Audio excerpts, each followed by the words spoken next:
It is the world's largest earthquake ever. It is called the Great Chilean Earthquake. It produced a super-powerful tsunami that traveled at a speed of about 200 miles per hour across the Pacific Ocean, killing an estimated number of 61 people in Hawaii, 138 in Japan, and 32 in the Philippines.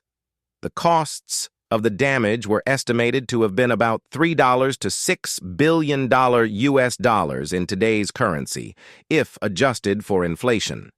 The Chilean government estimated that about 2 million people were left homeless.